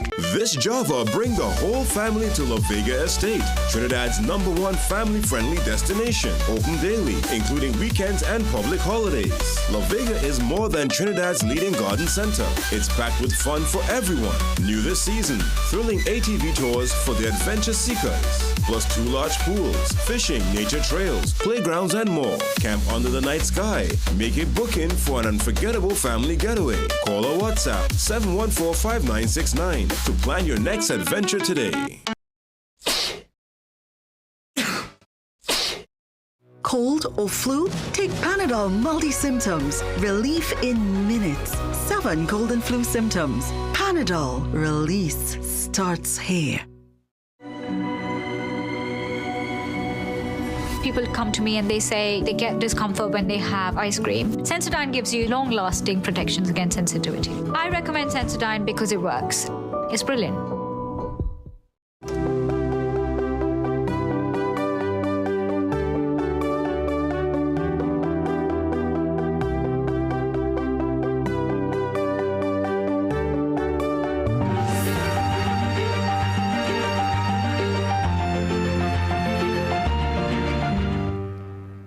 Conversations on Cancer. Dr. LeBlanc is here with me. Again, a very heartfelt thank you to you, Dr. LeBlanc, for your time, for your expertise, for being here. I know it's a labor of love, and you always make that time with us on a Tuesday to touch base. And more so today, this is a talking point that, like many looking on, and including myself, we really love to get some information. I understand July is Sarcoma Awareness Month. Yeah. And I have no idea, I hear a little bit about it, but we'll have that deeper discussion right now. So good morning to you. Good morning. Good morning, Trinidad and Tobago. Yes. Sarcoma, what is it? Sarcoma is a cancer of the connective tissues. So that's the bone and other connective tissues, which includes muscles, ligaments, blood vessels. So that's what sarcoma is. So we have over 70 different types of sarcomas. So you might hear words such as osteosarcoma, leiomyosarcoma, angiosarcomas. Those are just some of the sarcomas that you can have. And the thing with sarcomas, I have a very dear friend actually who's a survivor of sarcoma. And the thing with sarcomas is that there's no screening test, and there are not a lot of specific warning signs or symptoms. So this is basically where we're trying to educate the public and the population on these cancers, because they do exist in Trinidad and Tobago. They're a very rare type of cancer. Let's start from there. But they do exist. And so it's important to understand. So what do we look for? You look for like a lump that might be growing excessively over, like rapidly over time. You might just not be feeling well. And people are going to say, oh gosh, but I always not feeling well. This is why annual checkups are important. Something as simple as a bone fracture, and you can't explain why. Yeah? So these are, as you can tell, JW, it's very generalized, it's very non-specific, it's actually quite daunting, because people are going to Google this. You could have something as simple as a stomach pain, and it's not going away. And so we have to really pay attention to our bodies. We have to understand that these cancers do exist. And we are the Trinidad and Tobago Cancer Society, so while we speak of the cancers we can screen for, we speak about lifestyle, we speak about everything to prevent and for early detection, it's also about educating on all cancers, and the rarest ones have to be included as well. Even though it's uncommon, is it gender specific? Is it a particular ethnicity is more prone to this? No. Age group? No. So you may have genetic factors that may influence, you may have some sort of risk factor in terms of your work environment, but really and truly, it's a very rare group of cancers, and it can be daunting, because if you don't catch it in time, sometimes, for example, the ones that are in muscles, for example, I have a friend, he survived it, he's doing very well, but he has to go every 3 months for a checkup. And that in itself is daunting to the patient, because every 3 months you're waiting to hear, is it back? Is it not back? I have another colleague who is in Florida who has had sarcoma for years, and I'll never forget, he told me, it's so daunting when you see another lump come up. And you have to go through that whole process, because remember, it's in the connective tissue, and your connective tissues, which is your muscles, your tendons, your ligaments, your blood vessels, and your bones, they are all over your body. So they're highly irrigated, so it's very difficult. So this could impact your mobility? Depending on where, because you sometimes there's amputation involved, so it really depends on where that sarcoma starts. So, you know, it's not to scare people, because we never want to scare anyone. We want you to just know that this exists and understand that if you feel something, if you're not feeling well, check out your GP. You know, don't just throw it back, you know? No, but you just mentioned amputation. That's I mean, that's, I guess, well, that's probably the extreme end of the treatment regimen. What's the treatment really for this? Right. So the treatment depends on the sarcoma. So it varies, and it depends on the sarcoma, the staging, the patient. So when we do an amputation, for example, it could be an osteosarcoma, and therefore if they amputate in time, then it won't spread. As I tell you, connective tissue is very irrigated in terms of innervation with blood vessels and lymphatics, and therefore that allows for an easier spread.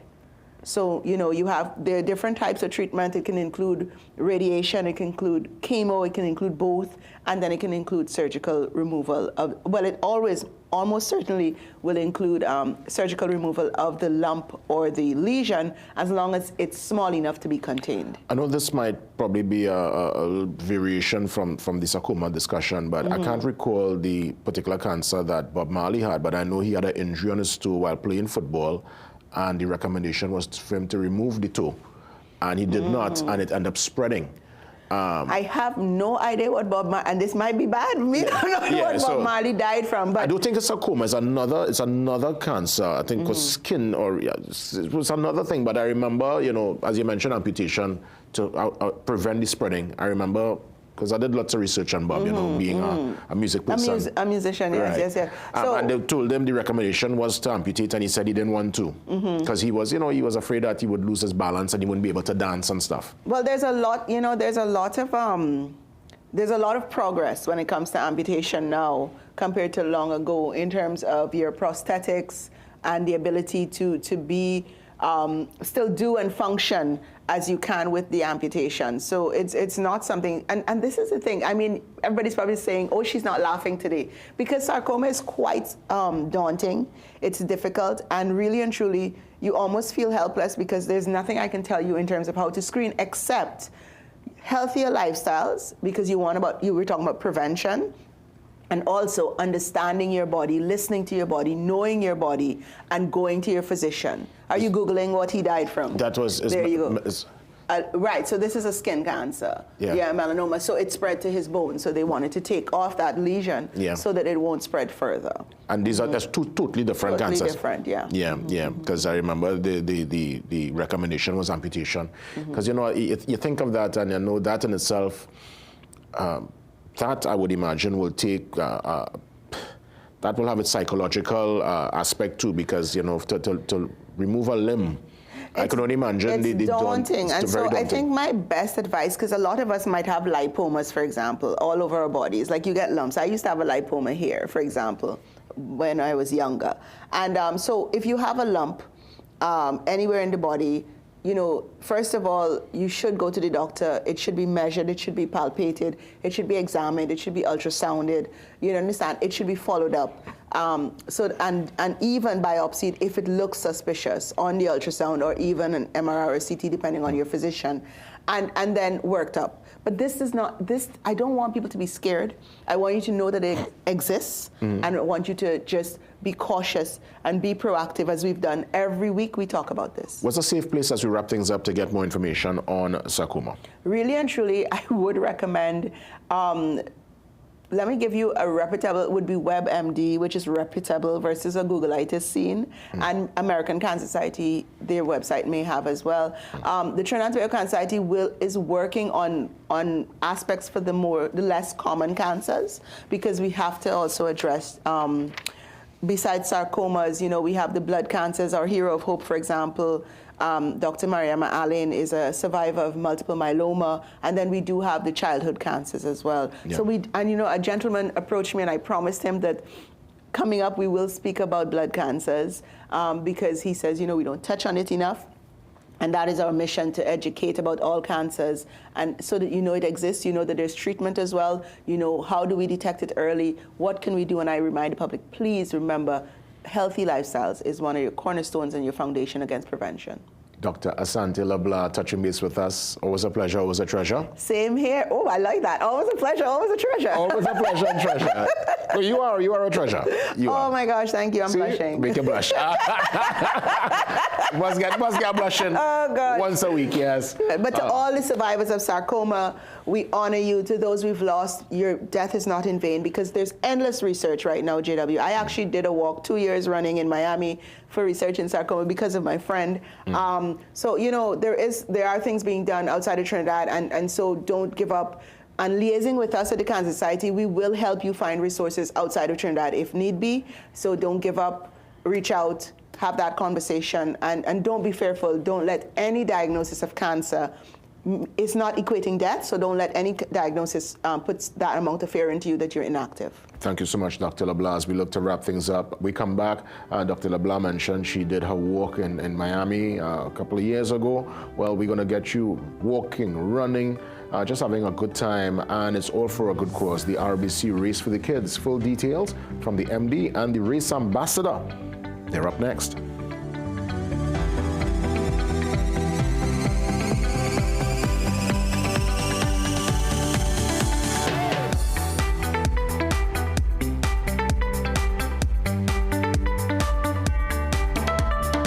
Protection that moves to your beat. Protect your home with Armor Security. With 24/7 monitoring, instant alerts, motion sensors, and rapid response, you and your loved ones stay protected day and night. Sign up for the Protector or Commander package today and get a free security camera and installation. Armor Security, powered by Flow, in partnership with All Pro Security. We keep your rhythm flowing. Visit us in-store or online at discoverflow.co for more details. Shop Southern Food Basket anniversary specials now. Tyson leg quarters $9.95 per pound. Fiesta peas and carrots 3 for $19.95. Hungry Jack pancakes mix choco chips. Buttermilk 7 ounce 2 for $19.95. Tobo Benny chocolate 200 grams 2 for $17.95. Colgate Great regular flavor 4 ounces 2 for $28.95. With every $300 you spend at any Southern Food Basket, you can qualify to win a brand new Suzuki Grand Vitara. Much more prizes to be won, including Caribbean getaways, staycations, and shopping sprees.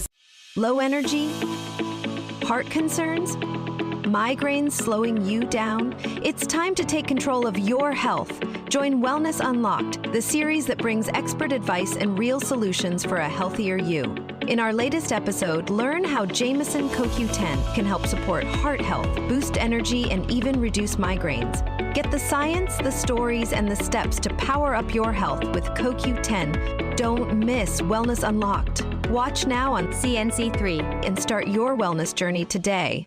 Get the best in affordable eyewear. Frames with blue filter lenses and eye exam, $399. Single vision lenses with transitions on designer frames, $799. Progressive transitions with designer frames, $1,399. Happening only at Seaview Optical. Affordable eye care for everyone. People come to me and they say they get discomfort when they have ice cream. Sensodyne gives you long-lasting protections against sensitivity. I recommend Sensodyne because it works. It's brilliant. Immortal. Featuring your favorite DJs, Music Chest, Howie T and TC, Kabuki and Dice, Dr. Hyde and Rise, Bass, No Time to Waste, The Ladies DJ Dr. Ross, Immortal, Sensational Sammy, and many more. Come and experience a taste of Africa in the Hillock Immortal Garden of Love. Step into a world of beauty and culture. Immortal. Immortal. The night before the holiday, July 31st. For more info, call the Immortal box office, 772-0290. Immortal. Immortal is sponsored by Amplia. Do more, live more. Some of us like to test limits, but there won't always be second chances. Obey the speed limits. Maybe you don't value your life, but others value theirs.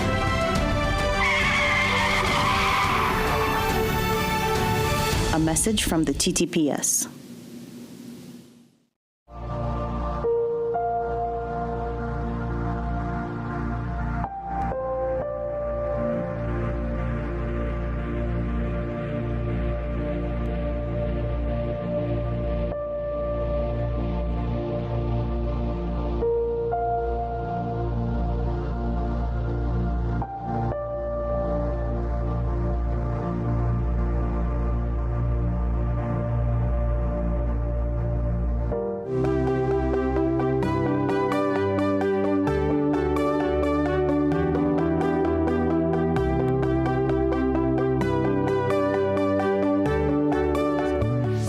Well, the RBC race for the kids, it's one that conjures so many fond memories for me and my son. It's one we would always partake in, enjoy, you know, the camaraderie, just being there with the thousands. And when I say thousands, it's thousands, because this is one of the biggest races in the country.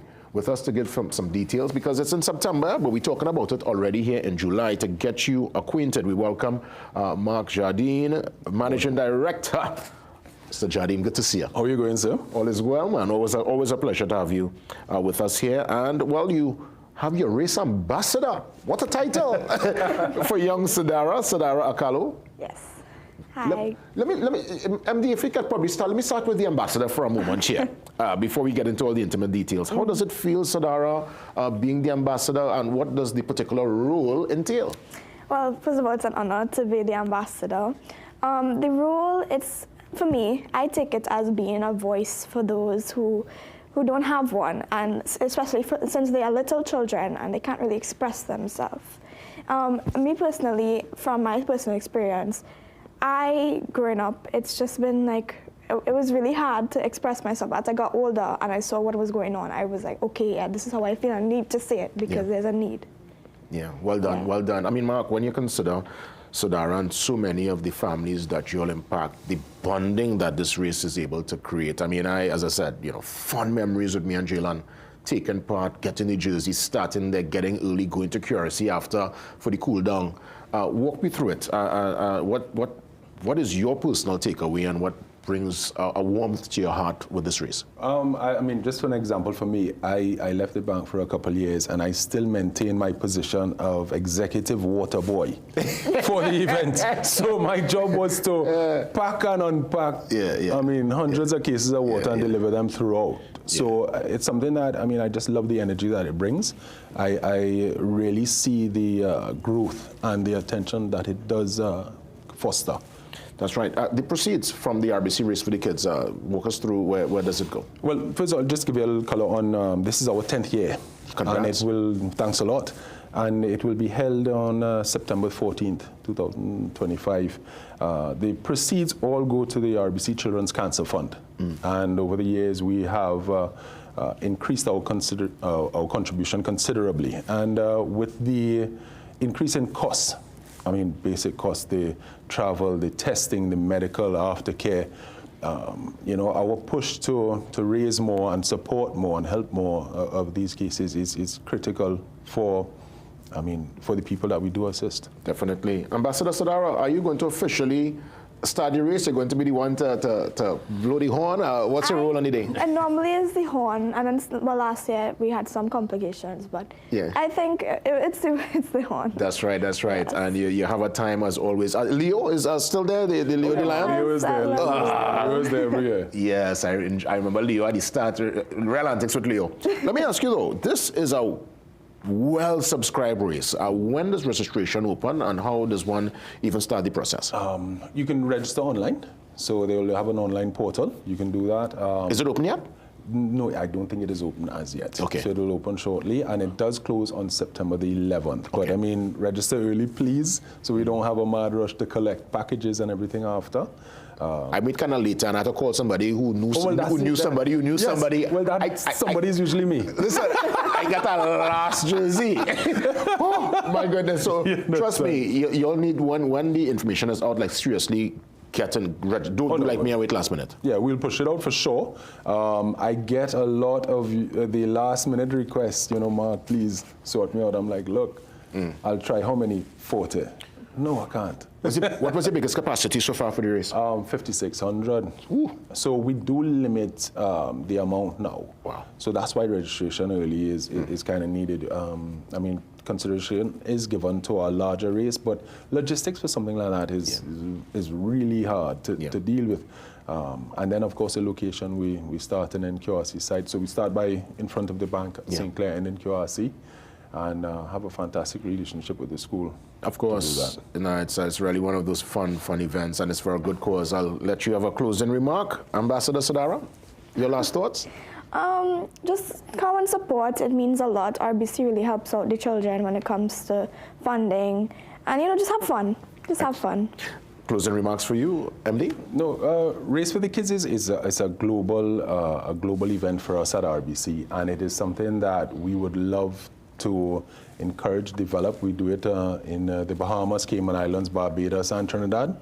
And it's our 10th year. We have a new shirt, but we could not put it on because of the color of it. But there's a new medal, Jay. I don't know if you want to share that, a 10th anniversary medal. Really nice medal. So for a lot of people who are asking for, I guess, the year-on-year medals, this should be a collectible item now. No, this is a collector's. This is a collector's. All right. Hey, again, Mark, to you, all the best. Thanks for being here. Ambassador Sadara, great to see you. We're going to wrap things up. Take a pause and come back to officially pull the curtains down. See you soon.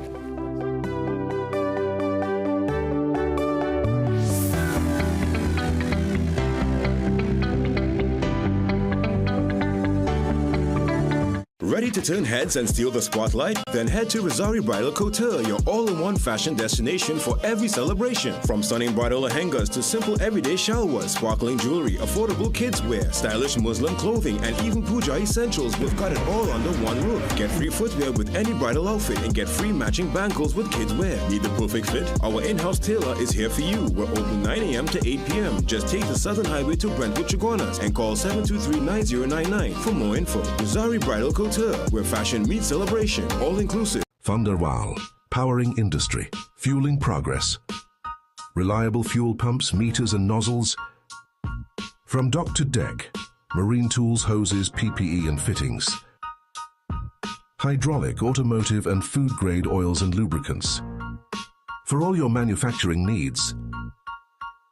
Pallet jacks, intrinsically safe tools and more. Browse live stock and prices on our website at www.vanderwalett.com. Visit us today. Things don't always go as expected. Be ready with Trinry for auto, home, business and group life. Call us at 800-TRIN or visit trinry.com today. Huge insurance premium. Pay your premiums bit by bit with FlexiPay from Trinry. For more manageable auto, home and commercial insurance payments, call us at 800-TRIN or visit trinry.com today. Trinry, premier insurance coverage for less. Inside every cell is a metabolic engine AMPK. Berberine Plus helps ignite that engine, turning sugar into energy and fat into fuel. Whether you're managing sugar or trimming fat, Berberine Plus supports your goals naturally. Berberine Plus, now available at Pennywise and leading pharmacies nationwide.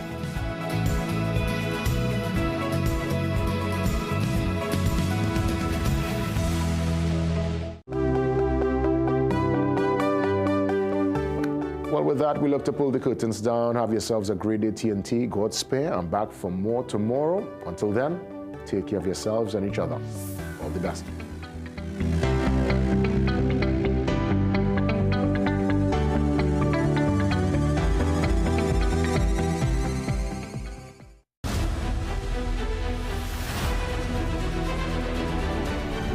The Morning Brew is brought to you by Omega XL. Live long, stay strong. You're watching CNC3. The views and opinions expressed in the following program are not necessarily those of CNC3. This is the moment to find